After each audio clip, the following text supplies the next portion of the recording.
ଗୋଟିଏ ସମୟର କଥା। ରାମପୁର ଗ୍ରାମରେ ଗୋଟିଏ ଗରିବ ପରିବାର ରହୁଥିଲେ। ସେଇ ଘରେ ରାଜେଶ, ତାର ସ୍ତ୍ରୀ ଶୀତଲ ଏବଂ ତାର ପୁଅ ରାଜୁ ରହୁଥିଲା।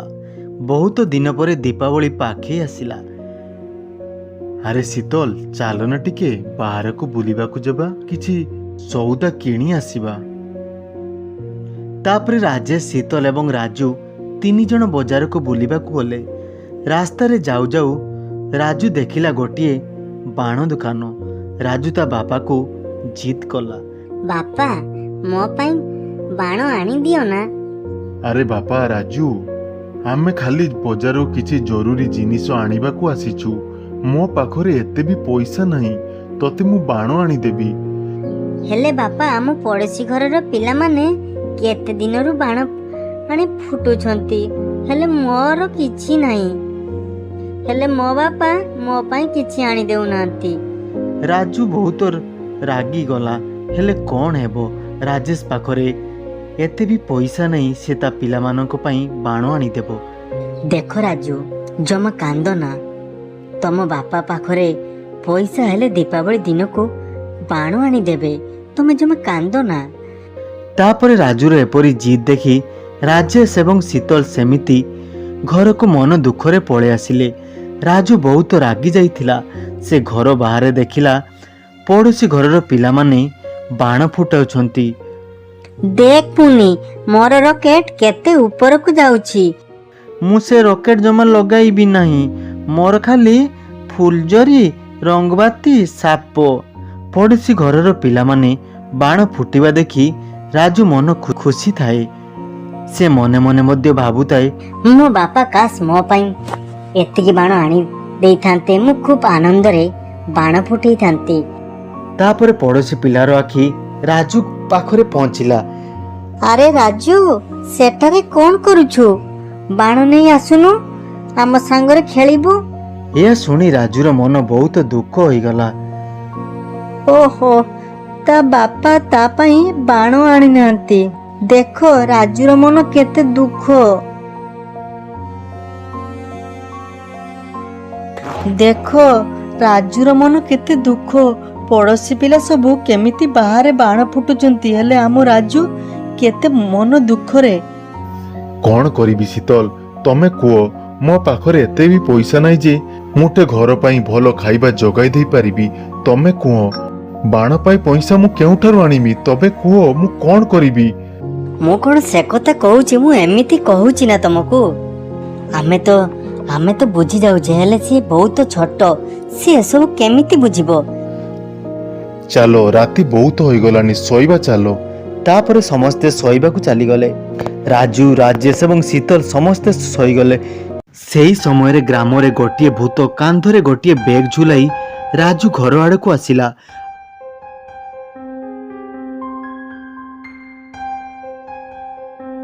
ଆଉ କବାଟ ଠକ୍ ଠକ୍ କଲା। ରାଜୁର ନିଦ ଭାଙ୍ଗିଗଲା। ଆରେ, ଏତେ ରାତିରେ କିଏ କବାଟ ଠକ୍ ଠକ୍ କରୁଛି? ଇଏ କାହାର ଶବ୍ଦ? ଆଉ ବାପା ମଧ୍ୟ ଭିତରେ ଶୋଇଛନ୍ତି। ମତେ ବହୁତ ଡର ଲାଗୁଛି। ତାପରେ ରାଜୁ ଡରି ଡରି କବାଟ ଖୋଲିଲା। କବାଟ ଯେମିତି ଖୋଲିଛି, ରାଜୁ ପୁରା ଅବାକ୍ ହୋଇଗଲା। ରାଜୁ ସାମ୍ନାରେ ଗୋଟିଏ ପିଶାଚିନୀ ପାର୍ସଲ ଧରି ଠିଆ ହୋଇଛି। ଭୂତ ଭୂତ। ହେ ପିଲା, ଜମା ଡର ନାହିଁ। ମୁଁ ତୋର କିଛି ବି କରିବି ନାହିଁ। ତମ ପାଇଁ ମୁଁ ଗୋଟିଏ ଗିଫ୍ଟ ଆଣିଛି। ଏଇ ଗିଫ୍ଟ ମୁଁ ଗଲା ପରେ ତମେ ଖୋଲିବ, ଆଉ ଏହା ବିଷୟରେ କାହାକୁ ବି କିଛି କହିବ ନାହିଁ। ଏହା କହି ଭୂତ ସେଠାରୁ ଚାଲିଗଲା। ଆଉ ରାଜୁ ଗିଫ୍ଟ ନେଇ ଘର ଭିତରକୁ ଚାଲିଗଲା। ଆଉ ଖଟ ଉପରେ ବସିଥାଏ ଆଉ ସେଇ ଗିଫ୍ଟଟିକୁ ଖୋଲିଲା। ଗିଫ୍ଟ ଖୋଲି ରାଜୁ ବହୁତ ଖୁସି ହୋଇଗଲା। ଆରେ, ବହୁତ ବାଣ, ମଜା ଆସିବ। ଯାଉଛି ଏହାକୁ ଗୋଟିଏ ଜାଗାରେ ଲୁଚି ଦେବି, ଆଉ ମା ବାପାଙ୍କୁ କିଛି ବି କହିବି ନାହିଁ ଏଇ ବାଣ ବିଷୟରେ। ରାଜୁ ସେଇ ବାଣକୁ ନେଇ ତାର ପଲଙ୍କ ତଳେ ଲୁଚି ଦେଲା। ଆଉ ରାଜୁ ବାଣ ଦେଖି ବହୁତ ଖୁସି ଥିଲା। ତାପରଦିନ ସକାଳ ହେଲା। ରାଜୁ ଉଠି ସଙ୍ଗେ ସଙ୍ଗେ ତାର ବାଣ ଚେକ୍ କଲା ଆଉ ଜାଣିପାରିଲା ତାର ବାଣ ଅଛି। ଆଉ ଭାବିଲା, କାଲି ରାତିରେ ଯାହା ଘଟିଥିଲା ତାହା ସତ ଥିଲା, ସ୍ୱପ୍ନ ନଥିଲା। ରାଜୁ ମନରେ ଖୁସି ଦେଖି ତାର ବାପା ମା ବହୁତ ଖୁସି ହେଲେ। ଆରେ ରାଜୁ, ତୁମେ ଆଜି ବହୁତ ଖୁସି ଅଛ? ହଁ ମା, ମୁଁ ବହୁତ ଖୁସି ଅଛି। ଆରେ ଖୁସିର ରାଜଟା କ'ଣ ମୁଁ ଜାଣିପାରେ କି? କାଲି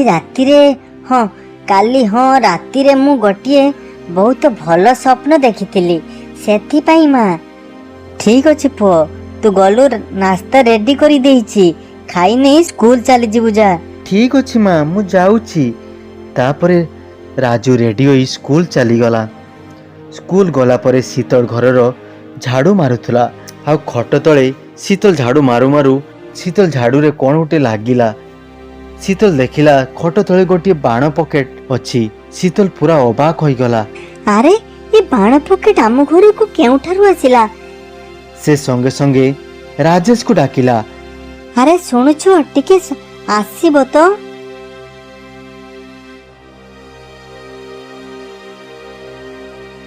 ଆରେ କ'ଣ ହେଲା? ଆରେ ତମ ପାଖରେ ପଇସା ନାହିଁ, ତାହେଲେ ରାଜୁକୁ କିଏ ବାଣ ଆଣିଦେଲା? ମୁଁ ତ ରାଜୁକୁ ବାଣ ଆଣି ଦେଇନାହିଁ। ଆଉ ରାଜୁ ରାତିରେ ମଧ୍ୟ ମୁହଁ ଫୁଲାଇ ବସିଥିଲା। କିନ୍ତୁ ସକାଳେ ତାର ମନ ଭଲ, ରାତିରେ କିଏ ତାକୁ ବାଣ ଆଣିଦେଲା? ରାଜୁକୁ ସ୍କୁଲରୁ ଆସିବାକୁ ଦିଅ, ସବୁ କଥା ଜଣା ପଡ଼ିଯିବ। ତାପରେ ରାଜୁ ସ୍କୁଲରୁ କିଛି ସମୟ ପରେ ଆସିଲା। ଆରେ ରାଜୁ, ସତ କହ, ଏ ବାଣ ପକେଟ କେଉଁଠାରୁ ଆସିଲା ରାଜୁ? ରାଜୁ ତା ମାଆକୁ ଚାହିଁ ହୋଇ ରହିଥାଏ। ରାଜୁର ମନେ ପଡ଼ିଲା ସେଇ ଭୂତ କହିଥିବା କଥା। ଭୂତ ରାଜୁକୁ କହିଥିଲା ଯେ ମୁଁ ଯେଉଁ ଗିଫ୍ଟ ଦେଇ ଯାଉଛି ଏଇ କଥା କାହାରିକୁ କହିବା ନାହିଁ। ତାପରେ ଶୀତଳ ସେଇ ବାଣକୁ ବାହାରକୁ ନେଇଗଲା ଆଉ ସାଥିରେ ନିଆଁ ଲଗାଇଦେଲା। ଆଚ୍ଛା ମା, ଶୁଣ, ସତ କଥା ଶୁଣ। କାଲି ରାତିରେ ସମସ୍ତେ ଶୋଇଥିଲେ, ଘରର କବାଟ ଠକ୍ ଠକ୍ ହେଲା। ମୁଁ ଦେଖିଲି ବାପା ଆଉ ତମେ ଶୋଇଗଲ। ମୁଁ କବାଟ ଖୋଲି ଦେଖେ ତ ଗୋଟିଏ ଭୂତ, ତା ପାଖରେ ଗୋଟିଏ ପାର୍ସଲ ଥିଲା।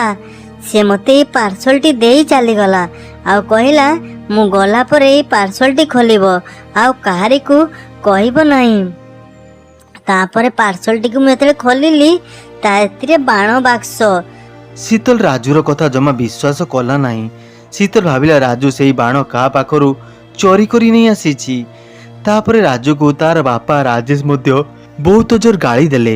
ରାଜୁର ମନ ବହୁତ ଦୁଃଖ। ସେଇ ବାଣ ବାଲା ଭୁତୁଣୀ ପାଇଁ ମୁଁ କେତେ ଗାଳି ଶୁଣିଛି, କେତେ କଥା ମୋ ବାପା ମା ମୋତେ କହୁଛନ୍ତି। ଆଚ୍ଛା, ସେ କାଲି ରାତିରେ ଆମ ଘରକୁ ଆସିଥିଲା ମାନେ ଆଜି ବି ତ ଅନ୍ୟ କାହା ଘରକୁ ଯିବ। ତାପରେ ରାଜୁ ରାତିରେ କବାଟ ଖୋଲି ବାହାରକୁ ଗଲା। ଦେଖିଲା ପଡ଼ୋଶୀ ଘର ସନୁ ଘରର କବାଟ ଭୂତ ଠକ୍ ଠକ୍ କଲା।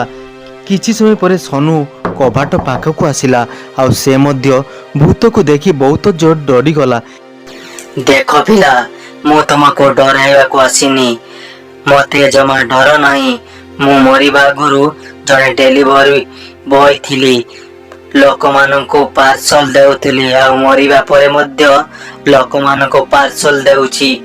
ତମେ ଯେମିତି ଏଇ ପାର୍ସଲ ଭିତରେ ତମ ପାଇଁ ଗୋଟେ ଗିଫ୍ଟ ମୁଁ ରଖିଛି, ତମେ ଦେଖି ଏହା ଖୁସି ହେବ, କିନ୍ତୁ ଏହି କଥା କାହାରିକୁ ଜଣେଇବ ନାହିଁ, ବୁଝିପାରିଲ? ଠିକ ଅଛି, ତାହେଲେ ମୁଁ ସମସ୍ତଙ୍କୁ ତମ କଥା କହିବି ନାହିଁ। ନା ନା ବାବୁ, ତୁ ଶୁଣ, ପ୍ରଥମେ ବାଣ ପକେଟକୁ ନେଇ ଲୁଚେଇ ଦେବୁ, କେହି ଯେମିତି ନ ଜାଣି ପାରନ୍ତି, ଆଉ ଦୀପାବଳି ଦିନ ଚଢେଇବୁ, ହେଲା? ତାପରେ ରାଜୁ ଏହା ଦେଖି ତା ବାପା ମାଙ୍କୁ ନିଦରୁ ଉଠାଇଲା। ମା ଆଉ ବାବା, ତମେ ଆସ, ମୋ କଥା ବିଶ୍ୱାସ କରୁଥିଲ ନାହିଁ ନା? ଦେଖିବା, ଆସ।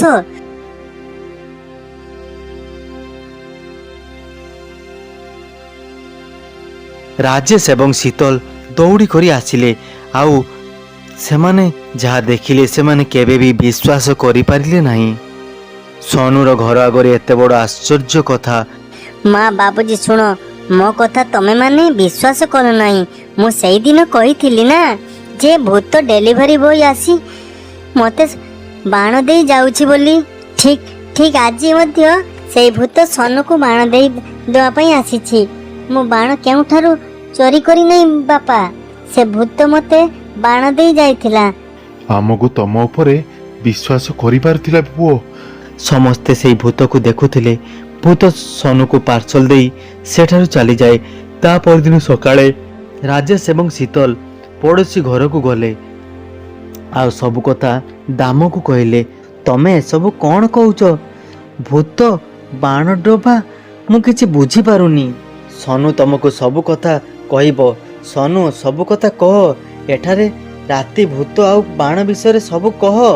ସନୁ ଏହା ଶୁଣି ବହୁତ ଡରିଯାଏ ଆଉ ବହୁତ ଡରି ଡରି କହିଲା, ତାର ମା ବାପାଙ୍କୁ ସବୁ ସତ କଥା କହିଲା।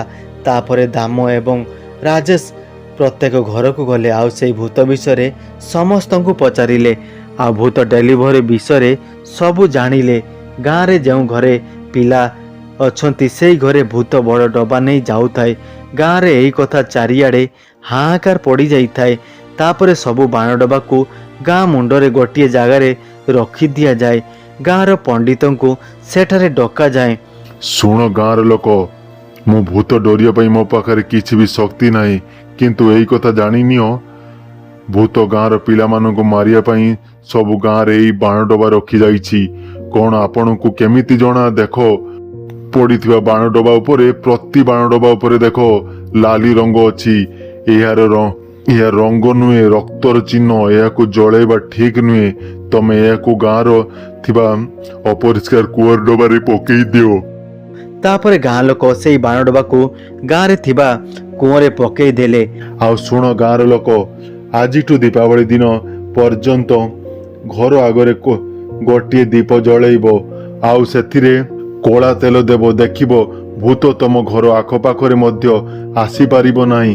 ତାପରେ ଯେତେବେଳେ ଭୂତ ଗାଁକୁ ଆସେ ସେଇ ଘର ପାଖରେ ଦୀପ ଦେଖି ଡରିଯାଏ ଆଉ ସେଠାକୁ ଆସେ ନାହିଁ, ଡରି ପଳେଇ ଯାଏ। ଏମିତି କିଛି ଦିନ ପରେ ଦୀପାବଳି ଆସିଥିଲା। ଦୀପାବଳି ଦିନ ଦୀପର ରଶ୍ମି ଆଉ ମହାପୂଜା ବଳରେ ସେ ପୁରା ଭସ୍ମ ହୋଇଗଲା ଆଉ ଗାଁରେ ବହୁତ ଖୁସିରେ ଲୋକମାନେ ଦୀପାବଳି ପାଳିଲେ। ଆଉ ଗାଁର ଜମିଦାର ଦୀପାବଳି ଭଳି ଖୁସି ଦିନରେ ସମସ୍ତଙ୍କୁ ମିଠା ବାଣ୍ଟିଲେ।